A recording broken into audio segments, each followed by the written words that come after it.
Welcome to the place where we learn about and learn from the leaders in our field who are powering creativity. I'm Aaron Dworkin, and this is Arts Engines.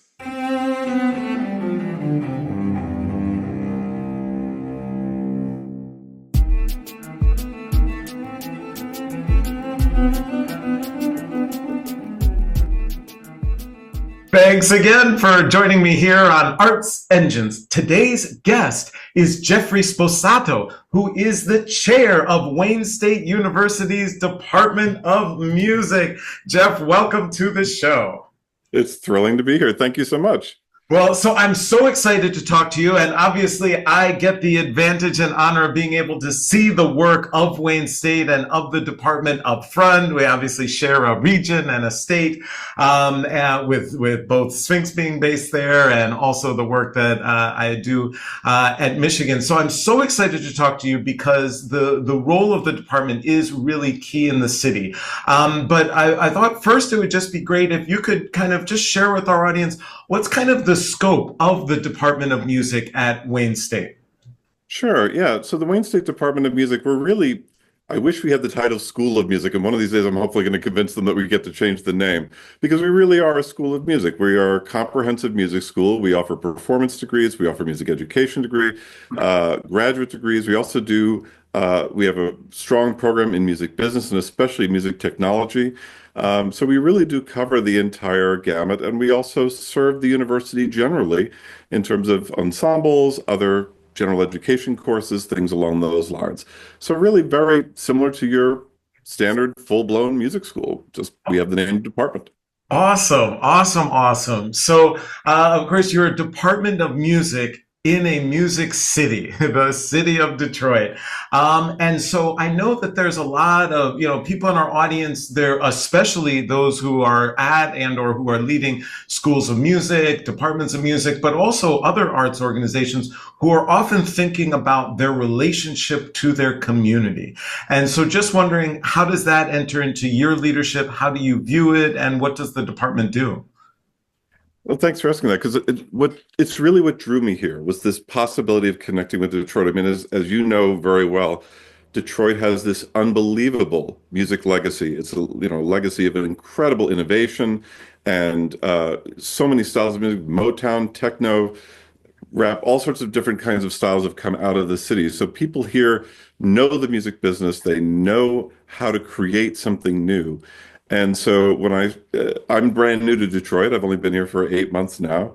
And what really drew me here was that possibility of connecting with the city. I mean, the music department has always been connected, particularly our jazz area is very heavily connected with Detroit Jazz Festival. In fact, one of our senior jazz professors is the head of the Detroit Jazz Festival, Chris Collins. And so we've had that connection for a while, but when I came here for my interview, I looked at this place and saw, there's so much potential here if we can connect even more. We just opened a brand new building, our Gretchen C. Valade Center, Jazz Center, and that's kind of shows the momentum that I think that this program has.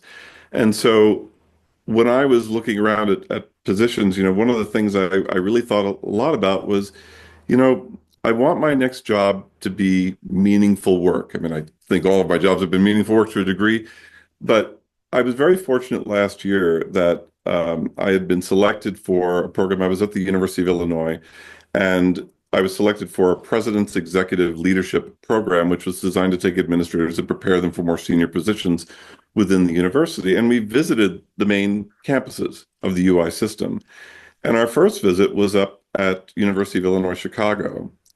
And I was so blown away by their dedication to serving the city, to making sure that education was an opportunity that was available to everybody, that they really were looking for ways to raise the standard of living for everybody, that they really wanted to make sure that that was their primary mission. And I'll tell you that when I was interviewing around, one of the places I did is I went back to UIC and said, I believe in what you're doing, and if something were to open there, I'd be interested. But then I got the interview here, and this was the same kind of mission. The university has lots of resources to allow students from Detroit to go to school for free, um, to help students engage in college education. And so what has been really my goal here is to help people to think about removing the barriers that have prevented really talented students from joining us. And so when you think about it, if we had at one point our voice auditions would require that you had to sing an aria in Italian. And I said, well, that makes sense. I'm a singer myself. I know about that. But if you make that requirement, that means that everybody who auditions has to have had a private voice teacher, because how else are you going to learn an aria in Italian? So how do we attract the student who sings beautifully in their church choir, but didn't have that advantage or couldn't go to Interlochen or any one of those other summer programs? The kid who loves playing in band or playing in their jazz band or playing in orchestra or makes beats with their friends or has taught themselves piano or guitar.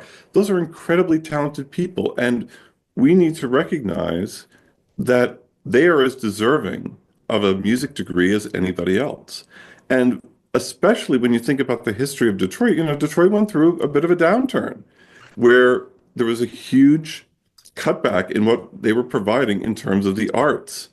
And so that's still rebuilding. We now have Detroit School of the Arts. We have, places that are really believing in the arts again, but it's not universal yet. It's not everywhere. And so we need to make sure that just because a school doesn't have a lot of arts resources doesn't mean there aren't talented students there. So how do we make this a possibility for them? Because we can't teach talent or drive, but we can teach them everything else. And Right. so that's what I've been having us move towards, and we're already really making big strides in that area. And I like because you were kind of describing these things relating to systemic ways. How do we look at our process of recruitment, of accepting students in, et cetera, those types of things? Are there any other kind of that following kind of that systemic approach? Are there other things in your role, either that you're doing or partnership related with the city that kind of brings systemic impact like that? Yeah, no, that's my main project is to reach out to all of the arts leaders throughout the city and to start having conversations. And I've started to have, a few of those. I still have a long list of people that I need to get to. So if there's anybody listening who's thinking, oh, they never called me, it's like, well, don't worry, I'll get there. But really, that is the goal because like I said, I have started having, conversations with people at Detroit Opera and Detroit Symphony and, people with the public school system. We had this great program this past weekend here in town of City Arts Summit and made a point there of giving my card to as many people as I possibly could and said, let's start talking about this. Because in the end, that's really what's required. We're trying to get the word out that, don't get all wrapped up about the fact that you didn't have a theory course or your sight reading might be a little bit on the weak side. We're going to teach you all of that. We're looking for people who really have a passion for music and want them all to know that they've got a home here at Wayne State. Awesome. It is just, I think, a wonderful just engagement approach and that being done in a strategic way. And obviously, as of course I know, impacting students, so many young people directly in Detroit as they're looking to build their career paths. So unfortunately, we are just about out of time, but I always like to ask of all of my guests, this work, and especially right as you're building some of these partnerships, there have to be some tough days and days where things don't seem to always be in alignment. And so just wondering, as an administrative leader, as an academic leader, are there any mechanisms that you have for the tough days, for the seemingly insurmountable challenges? Um, I try to remember that, the best solutions to all of our problems are the things we solve together. I believe very much in communal leadership, and that means consulting with as many people as I can. I have a leadership team here that I work with that really help when it comes to bouncing ideas off of them. Because we all, the thing as I said to my faculty when I first arrived here, is that, you know, I'm a musicologist. I know a bit about that. And even though I did degrees in voice before that point, I've never taught voice professionally. I've never done it at the collegiate level. I don't know what it means. I've been a choral director, but I've never done that at this level. I mean, I don't know what it means to be a flautist, a violinist, or a technology person. So I need your expertise. And working with them and making sure that we all know that, look, we're all in this together. We're all trying to make this a better program, a better place for our students. And that really, I think, not only helps us solve the big problems, but it also gives us people to rely on when we have those tough days. And a little hiking on the weekends doesn't hurt either. Jeffrey Sposato, you truly are one of the arts engines who is powering human creativity in our world. Thank you so much for everything you do, not only for Wayne State, but for Detroit, for Michigan, and thanks so much for being on the show. Oh, thank you so much for having me. I really appreciate it.